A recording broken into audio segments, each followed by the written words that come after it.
Hello everyone, how are you guys doing today? I'm Iker with the Funky High Vibes, and we have a review and walkthrough of The Secret Language of Light by Denise Jarvie. When I first saw this deck, I thought it was a really beautiful deck. It reminded me a little bit of the Lightworker Oracle by Alana Fairchild, but it still had a different energy to it. It felt really beautiful and really light and really pure, but also pretty powerful. So I ended up and got it anyway. And it's really not similar to the Lightworker Oracle. I just thought that maybe some of the images or the color scheme kind of felt like that. And also when it comes to like light and Lightworker, I thought it had a similarity, but it really doesn't. They are different decks. So I'm kind of really happy about that. So if you felt the same way, for me it wasn't. So I love the colors. I love how it's like this really just center of light with just colors on the sides. The colors are really beautiful. I do love the pastel color scheme, and this gold foiling is absolutely beautiful. It is by Blue Angel Publishing, and it opens very much like all of their decks, and it's just really beautiful pink on the inside. Here we have the book, and the book is actually really good. The book is pretty intense. We have 163 pages, decks by other people in the back here about the author and the artist. And then you have your meanings of the cards. She does have spreads as well, soul vision. Jumping cards reversed, what to do when they happen like that. The Soul Oracle single card spread. Soul healing, that's beautiful. Then you have the Soul Mastery class, which is actually what this deck is really about. It's soul mastery, kind of self-discovery, and it's very interesting. So I was very pleasantly surprised to find that out. So it's not just like meanings of cards, but you actually have like some kind of homework with the cards. So let's look at channeling, for example. This is number 3.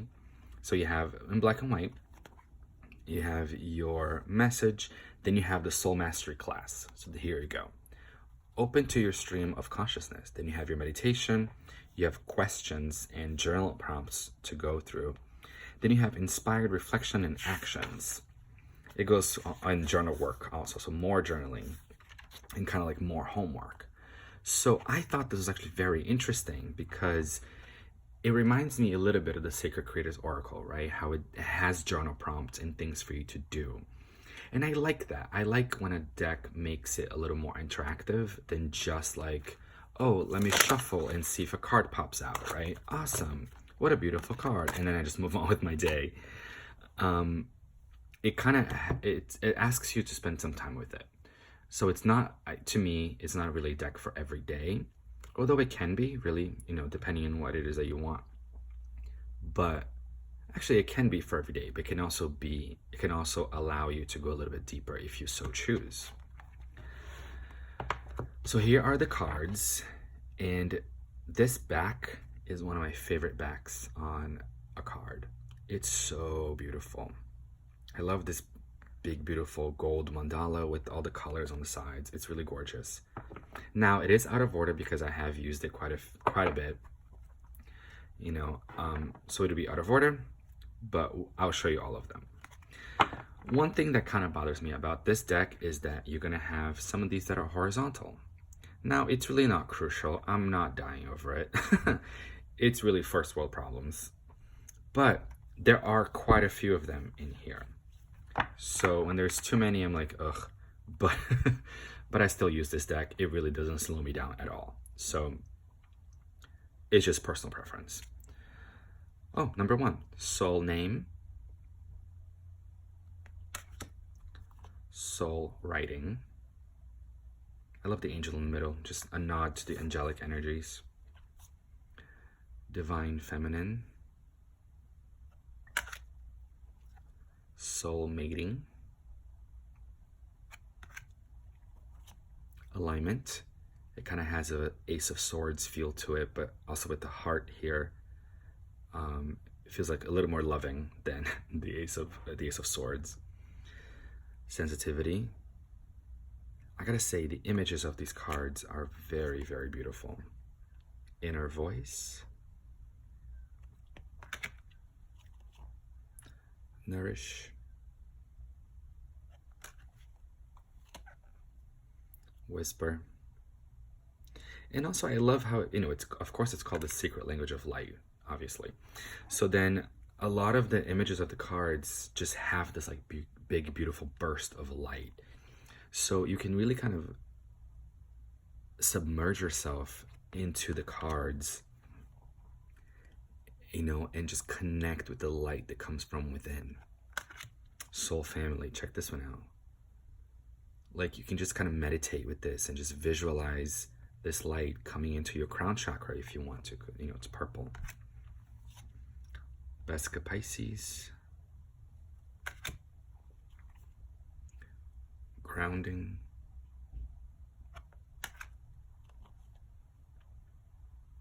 Meditation. Manifestation. This one is really cool because, I don't know, there's like a whole civilization here, like a whole angelic, galactic civilization, and then the light shines down onto the earth. Your manifestation has to go from the other dimension, and it has to come into the third dimension, right, to become reality. So I don't know, I love that. I have Soul Journey.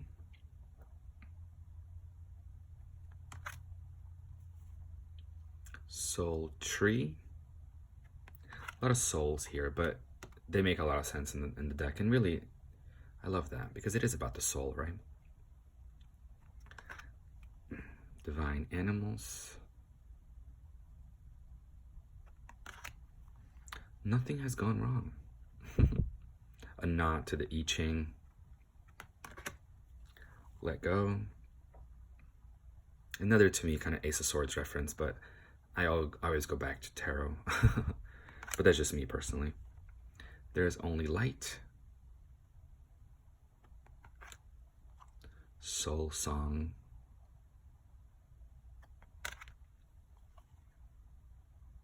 Number 11, Remembrance.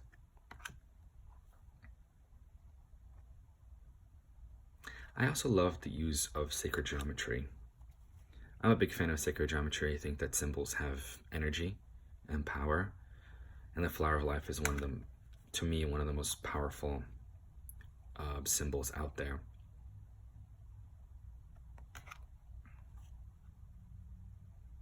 Focus. Let your light shine.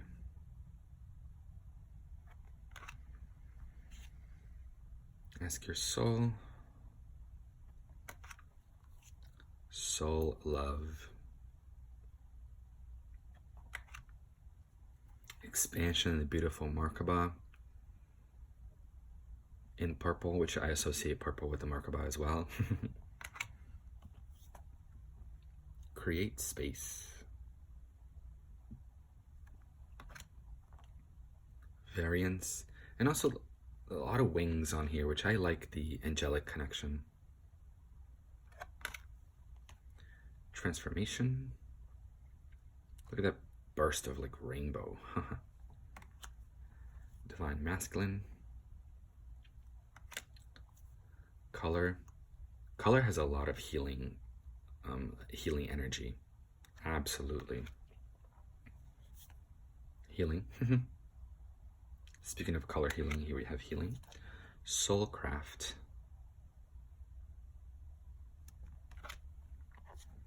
Authentic Truth. Channeling. Visualize. Awakening. And how appropriate for our last card, you are the universe. So I do love this deck. I use it in quite a few of my videos already that I do for Spirit Sunday and my weekly readings, and on this channel, and any like other channeled messages I may get. I use this deck quite a bit. And again, I love the Soul Mastery class.